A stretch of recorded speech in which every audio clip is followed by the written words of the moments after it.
Ron Braslovsky was 19 years old working security at the Nova Music Festival when Hamas infiltrated Israel, stormed the festival, and took him hostage. He was captured by a Hamas member, and he actually says that he fought him off before running, describing his experience as being in a movie, running anywhere he can, but then not realizing that he was actually running towards Gaza, where his captor then caught back up to him, broke his nose, and dragged him back into Gaza, where he spent the next 738 days. He was tied up to a wardrobe, a piece of furniture, in a bedroom of a civilian in Gaza. He describes being tied up for days at a time and actually freeing himself from the ropes when his captors weren't around, and one time finding books and clothes of his captor's family to burn, where he would actually cook some macaroni or pasta for himself. He then said that smoke appeared to be coming out of the house, and other civilians noticed this, so they then came into the house and found him after he had tried to hide under the bed. They dragged him out and they beat him. Civilians did that. Ram described those beatings as what he called death blows, saying that he couldn't walk after that for 2 weeks. He also described that while he was hungry, one of his captors, obviously knowing that he was hungry, tried to convert him to Islam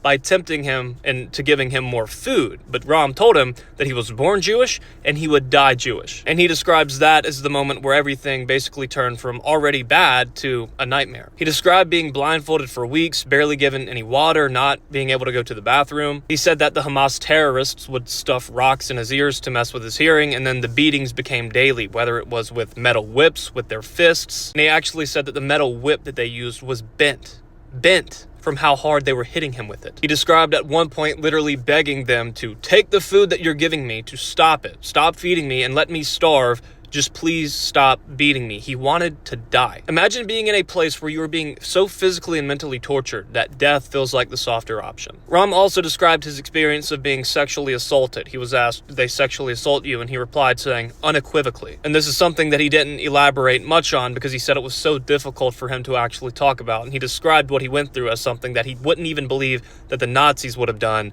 in the 30s and 40s. This was a 19-year-old civilian who was beaten, starved, and sexually abused, tortured for 2 years straight, and the world seems to not care a single bit. The silence coming from the people who screamed at us about how they were humanitarians and activists for 2 straight years surrounding this situation is very loud. Ram is a very strong individual. He said that after all of this, that it will get better, and that his moment will come. A real person, a 19-year-old who went through something demonic and barbaric, and the world barely seems to care.